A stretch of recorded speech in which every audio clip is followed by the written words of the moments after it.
Остварувањето на соништата велат е 50% поставување на јасна цел и уште 50 упорност и макотрпна работа за да дојдеш до неа. Зорица Зафировска во реалниот живот или Зоказа на Facebook го стори токму тоа. Си постави јасна цел да го запознае Павел Атман. Останатата енергија ја насочи кон остварувањето на таа цел преку Facebook акцијата на Backstage. Мисијата успешна, премијата, ручек за двајца со Атман кој ќе го сготви лично тој, рускиот ас во редовите на плаво-белите. Ние го избравме денот, сабота, тој местото, винарија Стоби Градско. Се екипиравме и тргнавме. Колку лајкови собрави за која фотографија? 994 за фотографијата пица. Тешко ли беше да се соберат? Па да кажам, малце беше тешко, но ми помогна мојата другарка. И бидејќи и помогна, Сара за возврат ја доби привилегијата да биде нејзиниот +1 на ручекот. По пат ни раскажаа дека се запознале токму на надпревар на Металург и од тогаш се неразделни. Кажи ми, возбудена ли си? Да, многу. Што очекуваш? Па очекувам добар разговор, опуштено да е се. Да. Дека ќе сготви нешто вкусно? Да, нешто вкусно дека ќе сготви. Ти се верува ли дека Павел Атман готви прво? Па ми се верува, да. 60 на минути подоцна и 80 на километри подалеку дојде моментот на вистината, големото запознавање со семејството Атман. Си пружија рака и седнаа на трпеза. Неврзан разговор и ладно предјадење за почеток, а потоа време за кулинарскиот предизвик. Како ракометниот ас на теренот ќе се снајде во кујна. Специјалитетот на денот – традиционалните руски пилимени.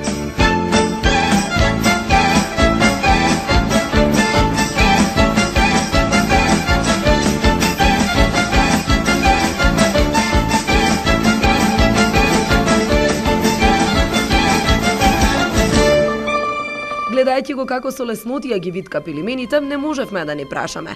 Кога Павел научи да готви? Па, не знаю, всегда было настроение и всегда любил готовить. И когда жил один долгое время, еще в школьные годы, когда уехал только, и приходилось самому готовить, поэтому, я думаю, все с детства. А колку често и готвиш на Ања? И што сака најмногу да готвиш? Готовлю, когда есть настроение, и когда есть время, и когда не уставший от тренировок. Готовлю в основном русскую кухню, и то есть очень люблю готовить супы и различные вторые блюда, поэтому то есть в основном руская кухня.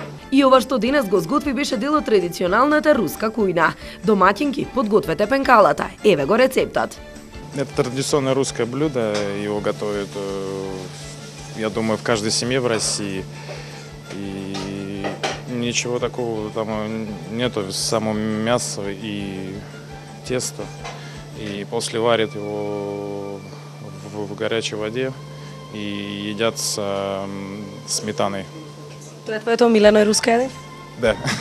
Откако добро ќе се сварат, време е да се послужат. На руска трпеза се служат десетина во порција, но на оваа нашата, колку за дегустација. Моравме да оставиме место и за нешто домашно. На рускиот специјалитет на Павел, домаќините возвратија со македонско тавче со месо и сушени пиперки. По обилната трпеза уште малку интеракција. Кој фудбалски тим навиваш?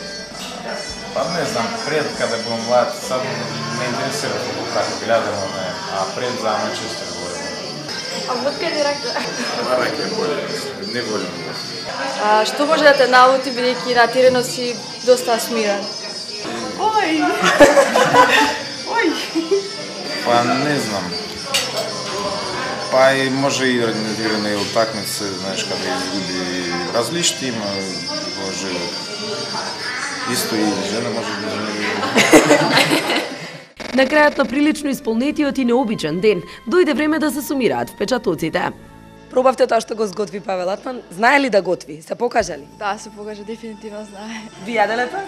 Да. Да, јадем. Ако он ни подготви, па. Было все отлично. Спасибо большое Backstage, спасибо девушкам, что пришли на мой, мой обед.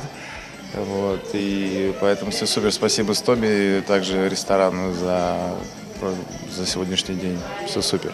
Во знак на благодарност, цара му подари портрет кој сама го нацртала, а ниту тој не остана покуса. Ги опреми со календари, дресови, шалови. Следната средба ја закажаа за внедела на надпреварот со Кулдинг, кога Сара и Зока во тандем ќе навиваат за Металург.